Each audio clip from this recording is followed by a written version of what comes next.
tarde, pessoal do terceiro ano, como que vocês estão? Espero que estejam bem, vocês e a família de vocês, tá? Olha só, hoje para a aula de quarta-feira, 8 de abril, estou gravando essa videoaula para vocês. Vocês vão primeiro, então, assistir e depois, no horário da nossa aula, às 12h40, eu estarei online.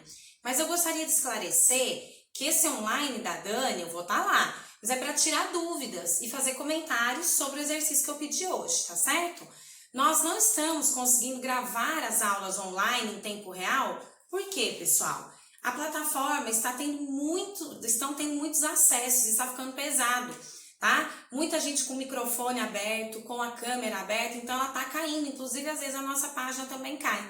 Então, pra gente evitar isso, entra lá no chat, né, pra eu ver que você entrou, eu colocar lá, né, sua participação, mas vamos focar principalmente no tirar as dúvidas, tá? E a gente vai conversando também sobre a matéria que vai ser proposta hoje. Olha só, vamos retomar uma coisa. Desde o início do ano, né, o nosso assunto em arte é retrato e autorretrato, tá certo? Então, a gente viu a importância dos artistas na época que não existia fotografia, né? Então, como que, por exemplo, nós sabemos como foi Leonardo da Vinci? Que tinham retratos e ele também fazia autorretrato. Como que a gente sabia quem foi rei tal? Que a gente sabe também através dos retratos. Então, esses artistas, né, que faziam desenhos e pinturas de retrato e autorretrato, tem uma importância muito grande aí na história da arte e na história no geral. Então, nosso assunto é esse, né? A gente viu, eu contei para vocês um pouco da história, né, de pintores que faziam autorretrato, como foi o exemplo da Frida Kahlo, né? E nós temos algumas atividades de autorretrato em sala também, tá certo? Bom, na nossa última aula, vocês fizeram a atividade da moldura, né, de pessoas dançando com moldura. Depois eu quero ver, né, ao vivo esses desenhos de vocês. E hoje nós vamos trabalhar com a página 16 do nosso livro.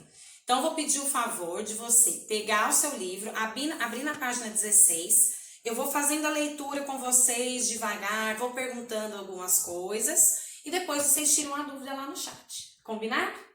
Nosso assunto de hoje, gente, é máscara. E máscara tem tudo a ver com isso que a gente está falando de retrato e autorretrato. Porque quando a gente coloca uma máscara no rosto, eu não estou falando da máscara de coronavírus, viu, gente? Estou falando de máscaras no geral, máscaras que foram usadas em carnaval, em peças de teatro, né? A máscara, ela retrata um pouco a nossa identidade, então tem a ver com o que a gente está falando, sim. Antes de entrar no assunto das máscaras, eu quero contar uma história para vocês. Essa história eu contaria em sala de aula, né? Sobre como que começou a se usar as máscaras aí no mundo ocidental, tá certo? E aí eu vou contar para vocês a história do teatro. Vamos lá. Há muito tempo atrás, por volta de 500 anos antes de Cristo, na Grécia, a gente sabe, vocês já devem ter ouvido falar da mitologia grega. Se não, procurem saber, né? Mitologia são mitos, né, que a gente ouve falar. A Grécia é muito conhecida por ter vários deuses, né? Acho que vocês, às vezes, até em jogos de videogame, já devem ter visto. Atenas, Zeus, né? E por aí vai. Então, existia um deus, né, lá na Grécia, chamado Dionísio. E ele era considerado o deus da uva, tá certo? Que fazia, né, além de comer a própria fruta, fazia sucos de uva e também vinho. Numa dessas festas, um cidadão chamado Téspis levantou, subiu num banquinho e começou a interpretar Dionísio. Isso aconteceu pela primeira vez na história. O teatro ainda não existia, né? A atuação ainda não existia. O que esse Téspis fez então? Ele começou a interpretar uma pessoa que não era ele. Então ele é considerado, né, segundo os escritos, segundo os historiadores, o primeiro ator da história, Téspis. E aí, então, eles começaram a fazer peças de teatro. A princípio, parte da população achou aquilo esquisito, outra parte da população adorou aquilo, né? Que coisa fantástica a gente usar o nosso corpo para interpretar outra pessoa. E só para lembrar, a história do teatro é muito importante e o teatro deve ser valorizado.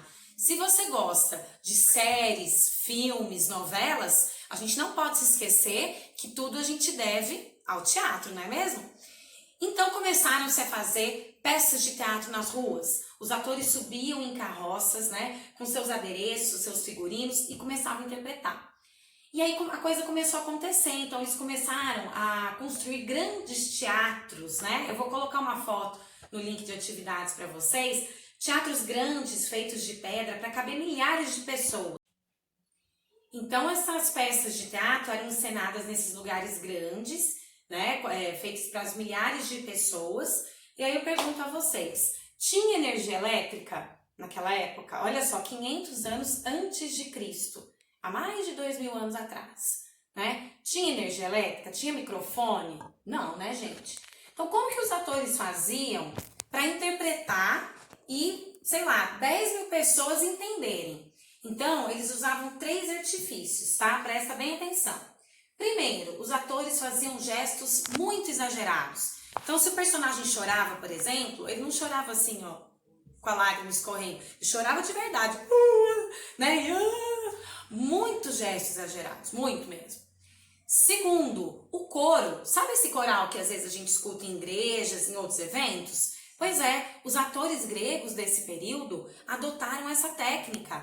Então, eles cantavam, né, grande parte da história para o público entender. Uma coisa é uma pessoa falando para 10 mil pessoas.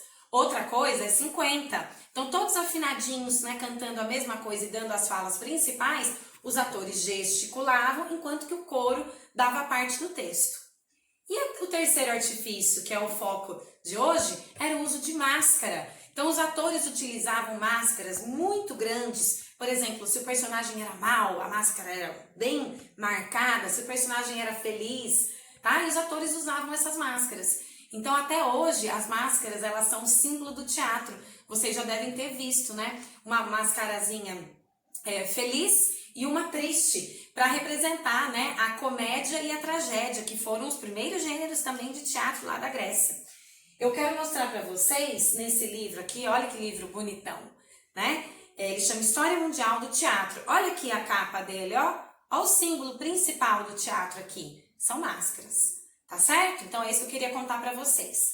E agora vamos então para a página 16. Vamos ler aqui, ó. Para que servem as máscaras? Será que para disfarçar ou para revelar quem somos? Ou podem mostrar quem gostaríamos de ser? Você acha que uma máscara é capaz de transformar a personalidade de alguém? As máscaras... Agora a gente vai fazer a leitura da página 16. Eu vou lendo devagar, fazendo algumas perguntas. Vocês vão refletindo, tá? E a gente vai dar continuidade aqui. Então, olha só, página 16, máscaras. Para que servem as máscaras? Será que dá para disfarçar ou revelar quem somos? Ou podem mostrar quem gostaríamos de ser? Você acha que uma máscara é capaz de transformar a personalidade de alguém? As máscaras são adereços utilizados de diferentes maneiras em cada cultura. No Egito Antigo, fazia parte de rituais religiosos. Em vários lugares do mundo estão presentes em festas como o Carnaval e outras manifestações populares. As máscaras também são muito utilizadas no teatro. Esse costume existe desde a Grécia Antiga e continua presente em diversas manifestações teatrais, como o No, tradicional no Japão. A comédia dell'arte, estilo teatral que surgiu na Itália do fim do século XVI, também fazia uso de máscaras nas apresentações.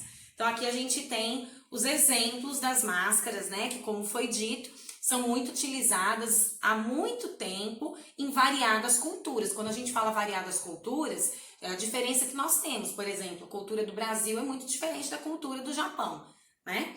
Então, ó, aqui, máscaras de carnaval que são usadas, né, em Veneza, na Itália, muito tradicionais.